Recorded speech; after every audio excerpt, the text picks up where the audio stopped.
नमस्कार दोस्तों, आप सभी का स्वागत है मेरे YouTube चैनल ज्ञान रिलेट पर। और आज की वीडियो में मैं आपको बताऊंगा कि कैसे आप ऑर्थोपेडिकली डिसेबल्ड पर्सन के लिए GST कंसेशन सर्टिफिकेट अप्लाई कर सकते हैं। और ये सर्टिफिकेट आपको तभी मिलेगा जब आपको कार परचेज करनी होगी। अप्लाई करने का लिंक मैंने नीचे डिस्क्रिप्शन में डाल दिया है। जैसे ही आप उस लिंक पर क्लिक करोगे आपके सामने स्क्रीन ओपन होगी। अप्लाई करने के लिए आपको रजिस्टर पर क्लिक करना होगा। फॉर्म भरने से पहले ये कुछ गाइडलाइंस है, इनको आप अच्छे से पढ़ लेंगे। फॉर्म फिल करने के लिए आपके पास UDID का डिसेबिलिटी सर्टिफिकेट होना चाहिए, जिसमें आपकी डिसेबिलिटी परसेंटेज 40% या उससे ज्यादा होनी चाहिए। और जिस व्हीकल के लिए आप अप्लाई कर रहे हैं उस व्हीकल की लंबाई 4000 mm से ज्यादा नहीं होनी चाहिए। और उसकी पेट्रोल, LPG या CNG में इंजन की कैपेसिटी 1200 cc से ज्यादा नहीं होनी चाहिए। और डीजल में इंजन की कैपेसिटी 1500 cc से ज्यादा नहीं होनी चाहिए। फॉर्म अप्लाई करने के लिए आप क्लिक हेयर टू रजिस्टर पर क्लिक करेंगे।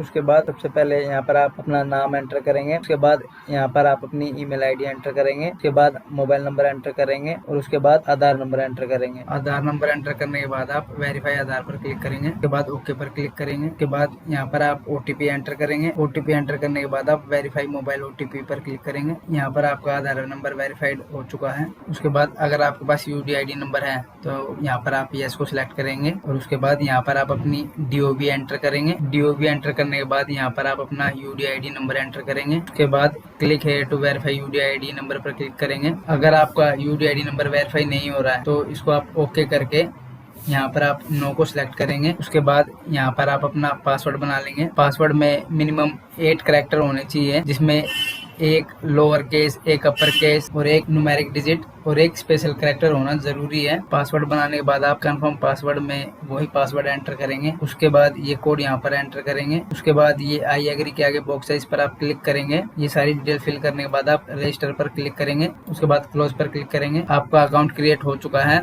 आपको अपनी ईमेल आईडी चेक करनी होगी, उस पर एक एक्टिवेट लिंक आया होगा। ये आपका ईमेल का OTP है, ये आपका लिंक है। इस लिंक पर आप क्लिक करेंगे। क्लिक करने के बाद वो OTP आप यहाँ पर एंटर करेंगे और सबमिट पर क्लिक करेंगे। उसके बाद आप क्लोज पर क्लिक करेंगे। आपका अकाउंट एक्टिवेट हो चुका है। अब आप अपनी ईमेल आईडी और जो पासवर्ड आपने बनाया था उससे आप लॉगिन करेंगे। सबसे पहले आप ईमेल आईडी एंटर करेंगे, उसके बाद पासवर्ड एंटर करेंगे। उसके बाद ये कोड यहाँ पर आप एंटर करेंगे। उसके बाद लॉगिन पर क्लिक करेंगे। उसके बाद ये आपका एप्लीकेशन फॉर्म है। यहाँ पर आप सबसे पहले अपने फादर का नाम एंटर करेंगे। उसके बाद DOB एंटर करेंगे। उसके बाद जेंडर सेलेक्ट करेंगे। उसके बाद यहाँ पर आप कोई भी आइडेंटिफिकेशन मार्क एंटर करेंगे। उसके बाद यहाँ पर आप अपना पैन कार्ड नंबर एंटर करेंगे और उसके बाद यहाँ पर आप पैन कार्ड की फोटो या PDF अपलोड करेंगे। अपलोड करने के लिए आप चूज फाइल पर क्लिक करेंगे। फाइल चूज करने के बाद आप अपलोड पर क्लिक करेंगे। आपकी फाइल अपलोड हो चुकी है। उसके बाद यहाँ पर आप अपने आधार कार्ड की फोटोकॉपी अपलोड करेंगे। अपलोड करने के लिए आप चूज फाइल पर क्लिक करेंगे। फाइल चूज करने के बाद आप अपलोड पर क्लिक करेंगे। फाइल अपलोड हो चुकी है। उसके बाद यहाँ पर आप अपना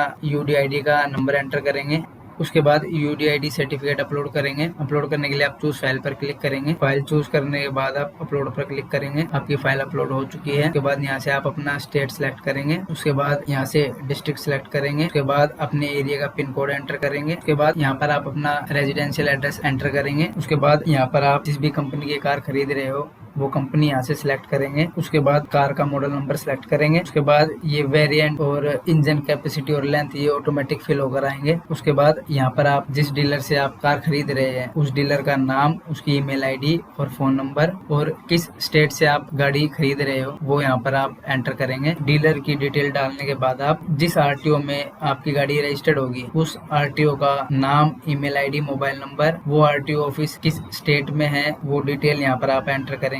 RTO की डिटेल डालने के बाद आप अपनी फोटोग्राफ अपलोड करेंगे। ये फोटोग्राफ का साइज है। फोटोग्राफ अपलोड करने के लिए आप चूज फाइल पर क्लिक करेंगे। फाइल चूज करने के बाद आप अपलोड पर क्लिक करेंगे। आपकी फोटो अपलोड हो चुकी है। उसके बाद आप अपने सिग्नेचर अपलोड करेंगे। आपको साइन अपने ब्लैक पेन से व्हाइट पेपर पे किए हुए अपलोड करने हैं, जिसका साइज 10 से 50 KB होना चाहिए। अपलोड करने के लिए आप चूज फाइल पर क्लिक करेंगे। फाइल चूज करने के बाद आप अपलोड पर क्लिक करेंगे। यहाँ पर आपके साइन अपलोड हो चुके हैं। उसके बाद यहाँ पर आप एडिशनल में कोई डॉक्यूमेंट अपलोड करना चाहते हो तो आप कर सकते हो, अगर नहीं तो इसको आप छोड़ भी सकते हो। ये सारी डिटेल फिल करने के बाद आप ड्राफ्ट पर क्लिक करेंगे। आपका application form as a draft save हो चुका है। आप अपनी डिटेल चेक कर लेंगे एक बार। उसके बाद आप नेक्स्ट पर क्लिक करेंगे। उसके बाद यहाँ पर आप अपने मेडिकल सर्टिफिकेट की डिटेल एंटर करेंगे। सबसे पहले आप नेचर ऑफ ऑर्थोपेडिक इम्पेयरमेंट की डिटेल एंटर करेंगे। उसके बाद डिसेबिलिटी की परसेंटेज एंटर करेंगे। उसके बाद आपकी डिसेबिलिटी परमानेंट है या टेम्परेरी है वो यहाँ पर आप एंटर करेंगे। उसके बाद अगर आपके पास UDID सर्टिफिकेट है तो